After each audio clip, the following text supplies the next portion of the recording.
I said this morning, coming in the fog, you can appreciate the unknown, the cloud that separated the Klal Yisrael from the Egyptians.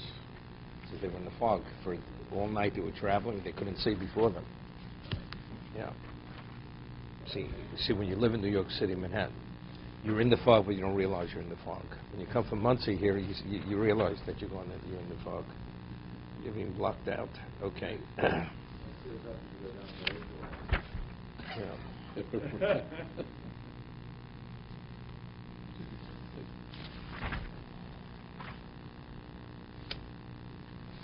I'd like to start Perek Yud.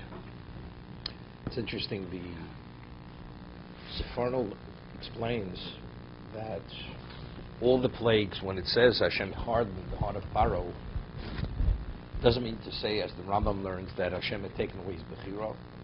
Rather, he gave him the emotional strength to be able to deal with the pressures of the Makos, the plagues, that he should always be in a position to have Bechira, to be rational, to be able to have choice. Otherwise, it would have been so overwhelming, he would have literally succumbed to the overwhelming pressures, let them go. And Hashem wanted him to let us go as a result of his choice. That was the first 9 Makos. 10th Makkah, he says, had nothing to do with that any longer. The 10th Makkah was purely to punish him. Doesn't say, you should know I'm Hashem in the land, there's no God like me, there's none of that. After the first 9 plagues, he did not accept. The 10th plague was to destroy him totally. That was the Makkah's Bechoros going forward. Makkah's Bechoros was to destroy Egypt. It was not any longer to give him an understanding. That was pure, that was punishment, okay? Now, they're going, where they're going now? They're going to be destroyed. Now they're going to be destroyed. They're going to the Yam Suf to be destroyed. That's where they're going. Because the only one who survived the Yam Suf was only Paro, to be able to go back to tell them what he had witnessed. Otherwise, he would have also perished in the Yam Suf. Okay?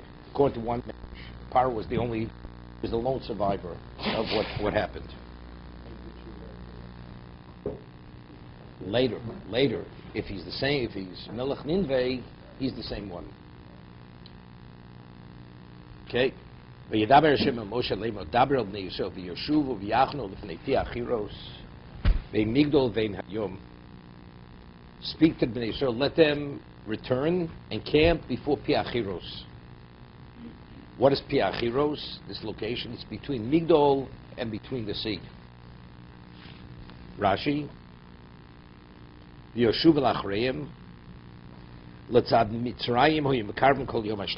third day they were traveling towards the Egyptians to mislead him. To say that they're stranded, they're lost on the way. They're lost. They're confused, they're traveling towards the enemy. What is piachiros? He pisom.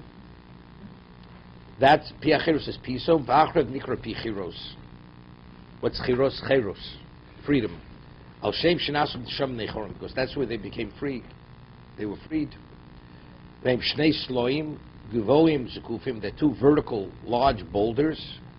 V'agash b'neim kori piasloim. And the valley which is between these 2 large boulders is called Pisloim. Lefnei Bal Tzvon. Lefnei Bal Tzvon, Nicho Sachnu Alayam. Before Bal Tzvon, that's the Lord of the North. Opposite, you should camp by the sea. What's the whole idea? Hu Nisha Mekol El Mitzrayim. God destroyed all the deities of Egypt, except for one, the Bal Tzvon. They Latos and Shomer Koshi Rosa. Again, to mislead them, that they should believe that this deity is able to stand on to the God of the Jews. Well, the Pirshi of Mashki Lagoyim V'Yabdim. God misleads the nations to destroy them. This was ultimately, so we see clearly from the Pasuk, V'Yabdim, the Pasuk. He was referring, so what is the value of going to the Yam Suf? It wasn't for the Egyptians, it was for us. V'Yaminu B'Hashem Moshe Avdo, that was for us. The Egyptians, it's Mashki Lagoyim V'Yabdim. It's misleading the Goyim. What's the objective? To destroy them. That's this point right now. I mean, according to the Seforno, through the ninth plague, it was to give him a chance. After the ninth plague, it's over already. You've exhausted all your chances, now you're going to be destroyed.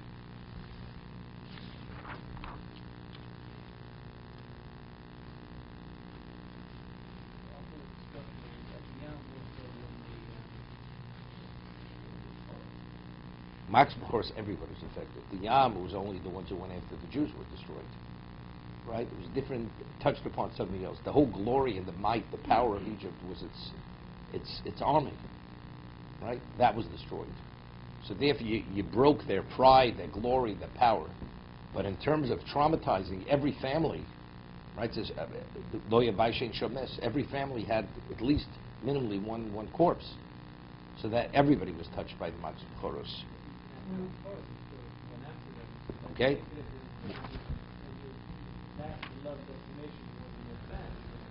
Well, we'll see. But that's only after 3 days, when they realized they weren't coming, because then they're left with nothing. They borrowed their wealth, and then they realized they're not coming back. If you take a look in the Seforno, last week's parsha, Dabra no bosni om. Why did you have to plead with them? Because they understood they're borrowing for keeps. So they said, look, we want out of here. we take their wealth, they're going to come after us. So therefore you had to plead with them, despite the fact that they're going to come after you, take the wealth in either case. That's the Dabra no. That's how the Seforno learns. You saw the Seforno. That's the way he learns. Otherwise he'd say, what do we need it for? We want out, we leave them with their wealth, they leave us alone. We take they're coming after us. But again, right, that's the reason. When they really, no, not that they weren't coming here. Simply learned they were duped, that they're not coming back in terms of the work population, right? No, because they go and let them go already. But they took our wealth. We're going after them. But even that wasn't simple, because we'll see over here. Paro will say about Bnei Yisrael, they're locked in the land. The desert closed upon them. When Paro realizes they're traveling in the opposite direction, they're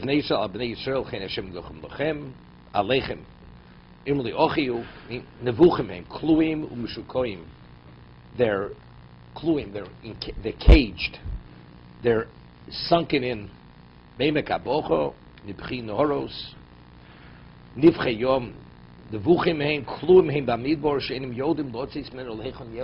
they're in a maze. Person's in a maze, you don't know what route of escape. But look what it says. In terms of what happened already, even the wealth wouldn't have been enough for them to go after them. After what they've seen. It's suicide mission. I mean, you've already lost 10 out of 10. Now you're going after them. Do you think you're going to succeed? What are you going to gain? This is like the person, cuts off his nose to spite his face. You're upset. But you know what the end is. It doesn't make it. I will not let them live it down, but you can be destroyed. That's v'chizakti es leit Paro. I will strengthen the heart of Paro v'rodav achreim, and he will run after them. V'kovda b'Paro b'chochelo, and I will be glorified through Paro and his army. V'yodu Mitzrayim kini Hashem. V'yodu Mitzrayim. Now, who's Yodu Mitzrayim kini Hashem? This is going on. The Egyptians, the moment before they were killed, they drowned. Of Yodu Mitzrayim means the Egyptians back in Egypt. Meaning when they don't return, and Paro goes to tell them what happened, that's V'yodu Mitzrayim kini Hashem. Right? I think the Seforno learns Yodu Mitzrayim kini Hashem is going back, the Egyptians back in Egypt. It's not the Egyptians that were killed. The ones who drowned, that's not Yodu Mitzrayim. 1 second. The Yasuchain. They did it. Rashi. Kav Mitzrayim she'HaKadosh Baruch Hu misnakim b'Yoshoim. When HaKadosh Baruch Hu takes revenge against the Rishoim, Shmo Mizgadom Miskabed, his name becomes greater and is glorified. Chenu Omem Nishpati Ito, V'Amarkai Vizgadilti, Vizgadishti V'Nodati. I become greater, I become sanctified, I become known. V'Omas Shoma Shiba Rishvei Koshe Ezrachav Noda. Okay. The Pharaoh Chachelo, Hu Hischel Ba'Avero. I'll be glorified through Paro and his army. Umen hischel aporonus. This, I don't know what it means.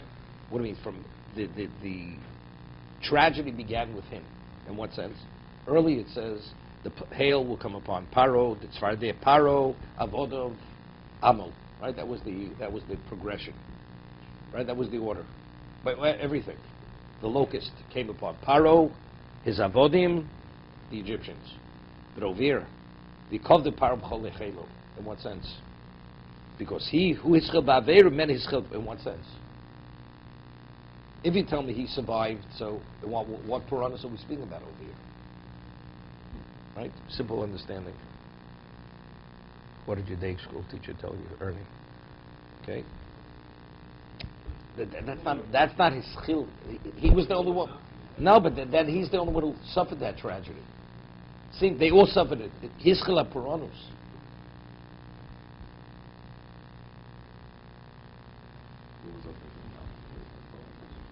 No, there was other Puranus. This Puranus that we're speaking now, this started with him. With Paro. But what Puranus are we speaking about? It was destroyed, they were all destroyed. And if they say that he survived this, he survived it. What happened here started with him before his people.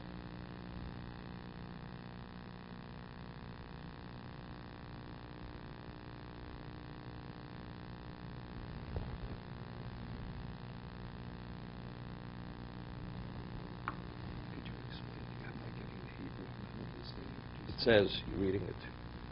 It says he was the one who first transgressed, therefore with him the punishment began. Right? What punishment began with him in this context at this moment?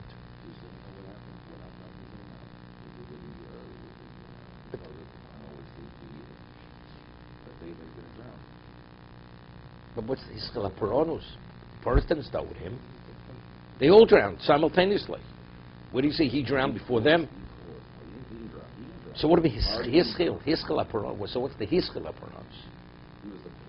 The Hischel Apuros doesn't mean that.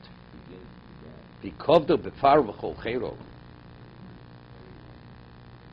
Everything that happened. No.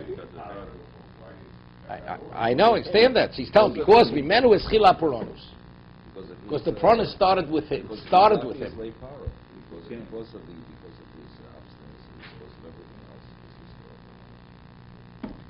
Okay, we'll leave it at this moment. I prefer to leave it as a question at this moment, and we'll think about it. Thank you.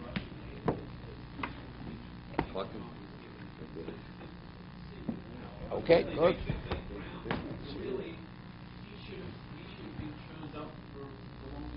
But he didn't. He let's say he's the lone survivor.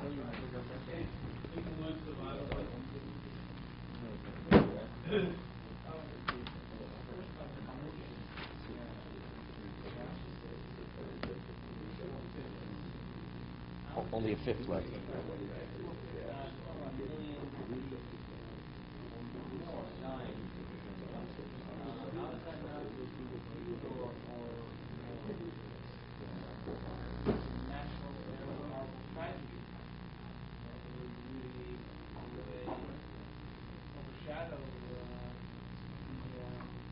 You know, it says by Pesel Micha, there was a child, you know, if the Jews didn't finish their quota, they would take a child, put him in the wall, and just plaster him over.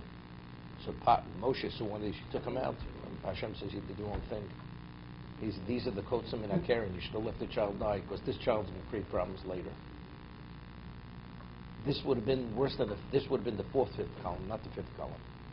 There's 4/5. These people had no interest in leaving Egypt. The ones who died, they had no interest in leaving Egypt. So Hashem said, "You have no interest in leaving Egypt, then that's it. I'm not taking you out." They went to be slaves. Are there any more? No, not even. You know, it says, right? It says, say the law. They had, even though they had no provisions, they went to the desert. It wasn't easy to go in, but it was something special to go in. The others said, "We're not interested. We're staying." Had they gone out, would there have been any worse in the air as far as the... I have no idea.